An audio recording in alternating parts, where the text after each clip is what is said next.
Hello, everyone, and welcome back to the English Learning Podcast.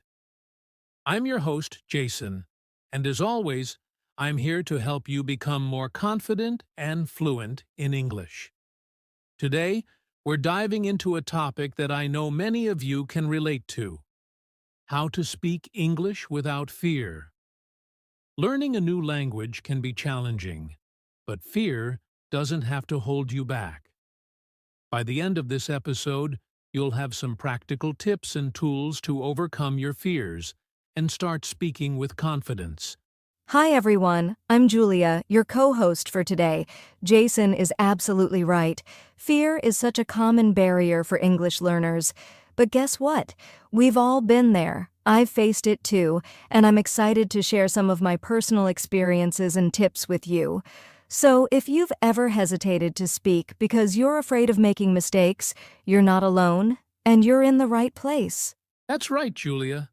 So grab a cup of tea, get comfortable, and let's explore how you can conquer your fear and start speaking English without hesitation.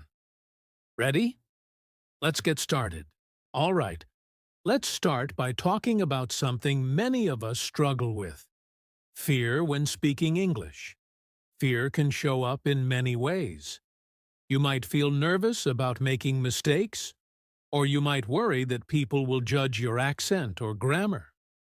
Julia, what do you think makes fear such a big challenge for English learners? Great question, Jason. I think one of the biggest reasons is the pressure to be perfect. People often feel like they need to speak without any mistakes, and that creates a lot of anxiety. But let me tell you something: making mistakes is normal. In fact, it's part of the learning process. What about you, Jason? Have you ever faced this kind of fear? Absolutely, Julia. I remember when I first started learning Spanish, I was so scared of sounding silly that I avoided speaking altogether. And guess what? That fear actually slowed down my progress. Over time, I realized that focusing too much on perfection was holding me back. So, what do you think happens when people let that fear take over? Well, Jason, when fear takes over, it can make you avoid opportunities to practice. For example, you might stay silent in a group, or you might feel hesitant to ask a question in class. And the sad part is, the less you speak, the harder it becomes to improve. It's a cycle that keeps people stuck. Exactly, Julia. But here's the good news: fear doesn't have to control you. Once you understand what's causing it, whether it's fear of judgment, lack of confidence, or simply not knowing where to start, you can take steps to overcome it. And we're here to show you how. That's right. Fear is natural, but it's also something you can work through. We'll talk about some practical tips in the next section, but for now, just remember this: every English speaker, yes, even native speakers, makes mistakes. It's how we learn. Couldn't agree more, Julia. So, if you're listening to this and thinking, "That's me," don't worry, you're not alone, and there's a way forward. Let's move on to some strategies to help you overcome that fear and speak with confidence. Now that we understand why fear happens, let's talk about how to overcome it. We've got some practical strategies to help you face your fear and speak English with confidence. Julia, do you want to start with the first tip? Of course, the first and most important tip is to focus on communication, not perfection. Many learners think they need to speak perfect English before they can start talking, but that's not true. The goal of speaking is to communicate your ideas, even if you make small mistakes. Jason, can you share an example of how this works? Absolutely. Let's say you're trying to say, "I went to the store yesterday." If you say, "I go to the store yesterday," people will still understand you. And guess what? That's what matters.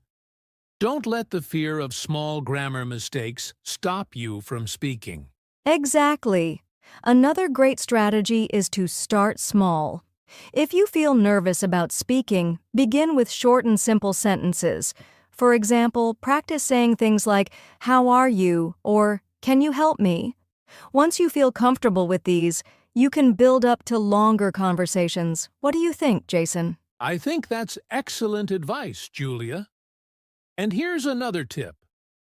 Practice speaking alone. If you don't have a partner, try talking to yourself in English. For example, describe what you're doing, like, "I'm making tea," or plan your day out loud. This helps you get used to thinking in English, which reduces fear. I love that idea. Another helpful tip is to record yourself speaking. I know it can feel awkward at first, but when you listen to your recording, you'll notice what you're doing well and where you can improve. Plus, it's a great way to track your progress over time. That's such a powerful tool. And here's one more strategy. Surround yourself with English as much as possible. Watch movies, listen to podcasts, or even change your phone's language to English. The more you expose yourself to the language, the more natural it will feel when you speak. Yes, and don't forget to find a supportive environment. Whether it's a language class, an online group, or a conversation partner, practicing with people who encourage you can make a huge difference. Jason, do you have any final tips before we move on? Just one more, Julia. Celebrate small victories. Every time you speak English, even if it's just a few words, give yourself credit. Every step you take is progress, and that progress will build your confidence over time. I love that, Jason. It's so important to be kind to yourself during this journey. Fear doesn't disappear overnight, but with these strategies, you'll see improvement little by little. Exactly, Julia. And remember, fear is just a part of the process. It's not a barrier you can't overcome. Now, let's move on to how consistent practice can help you build even more confidence. Now that we've talked about strategies to overcome fear, let's focus on how you can build confidence through regular practice. Julia, why don't we start with why practice is so important? Sure, Jason. Practice is the foundation of confidence. Think about it. The more you do something, the more comfortable and natural it feels. It's just like learning to ride a bike. At first, you might feel wobbly and unsure, but with time and repetition, it becomes second nature. Exactly. And when it comes to speaking English, consistency is key. Even if you practice just 10 to 15 minutes a day, you'll see noticeable improvements over time. One great way to practice is to create a routine. For example, start your morning by reading a short article out loud or talking to yourself about your plans for the day. That's a great tip, Jason. Another way to practice is by joining language exchange programs or online communities. There are so many apps and websites where you can connect with people who want to practice English or even exchange languages. It's a win-win situation because you both get to learn and help each other. Absolutely, Julia. And for those who might feel shy or nervous about speaking with others, here's an idea. Use a mirror. Stand in front of a mirror and practice speaking. This helps you focus on your pronunciation, facial expressions, and body language, all of which contribute to your confidence. I love that idea. Another powerful way to practice is to immerse yourself in English environments. For instance, try attending events, workshops, or meetups where English is the main language. It's okay to feel a little out of your comfort zone. That's where real growth happens. Great point, Julia. And here's something I've noticed. Many learners forget the importance of celebrating small wins. Did you successfully order coffee in English today? Great. Did you introduce yourself to someone new? Amazing! These small victories add up and boost your confidence over time. Absolutely. And remember, practice doesn't always have to be formal. You can make it fun. Sing along to your favorite English songs, watch movies or shows with subtitles, or even play language games online. When you enjoy the process, you're more likely to stick with it. That's so true. And don't forget to challenge yourself every now and then. For example, try having a full conversation in English without switching back to your native language. It might feel tough at first, but it's a great way to see how much progress you've made. Yes. And remember, confidence comes from taking action. The more you practice, the more you'll realize that you're capable of speaking English, even if it's not perfect. And that's what matters. Progress, not perfection. Exactly, Julia. So, to all our listeners, find what works best for you and keep practicing. Confidence isn't something you're born with. It's something you build. Now, let's wrap things up with some final words of encouragement and a call to action. Before we wrap up, let's talk about one final and very important piece of the puzzle: encouragement and personal growth. Learning English is not just about the words or grammar. It's about growing as a person. Julia, how do you think learning a new language contributes to personal growth? That's a great question, Jason. Learning a language like English helps you step out of your comfort zone. It teaches you patience, resilience, and how to embrace challenges. And the best part? Every time you push yourself to speak, you're not just improving your English, you're becoming a more confident and adaptable person. Exactly. And I want to remind our listeners that it's okay to have setbacks. You might feel stuck at times or even make a lot of mistakes. But remember, every mistake is a lesson, and every small step forward is progress. Growth doesn't happen overnight. It's a journey. That's so true, Jason. And don't forget to celebrate your achievements, no matter how small they seem.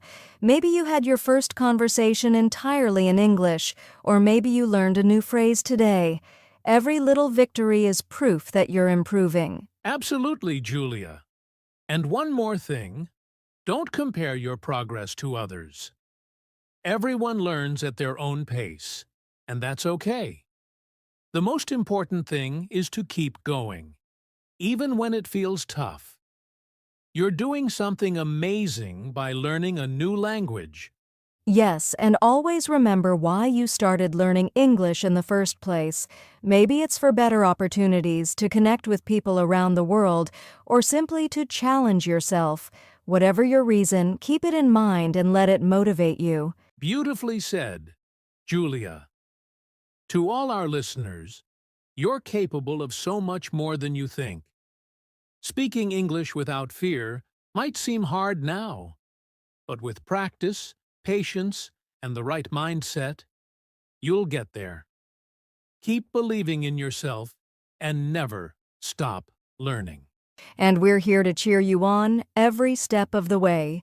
Thank you for listening to today's episode of the English Learning Podcast.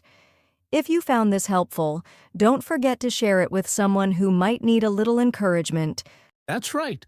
And as always, keep practicing, stay positive, and remember, you've got this. See you in the next episode. Before we go, we want to leave you with a quick call to action. If you enjoyed today's episode and found our tips helpful, take a moment to put them into practice. Start small. Maybe speak one sentence in English today, or record yourself saying a short introduction. And don't stop there. Share this episode with a friend who's also learning English. You can practice together and encourage each other. Learning is always more fun when you're not doing it alone. Also, make sure to subscribe to the podcast so you don't miss any future episodes. We're here every week with more tips and strategies to help you improve your English and boost your confidence. And we'd love to hear from you. Leave a comment or send us a message to share your thoughts, questions, or even your personal success stories. Who knows, we might feature them in a future episode. That's a great idea, Julia. Remember, the key to speaking English without fear is to take that first step. Start today and keep moving forward. Thanks for joining us, and we'll see you next time. Bye for now and keep practicing.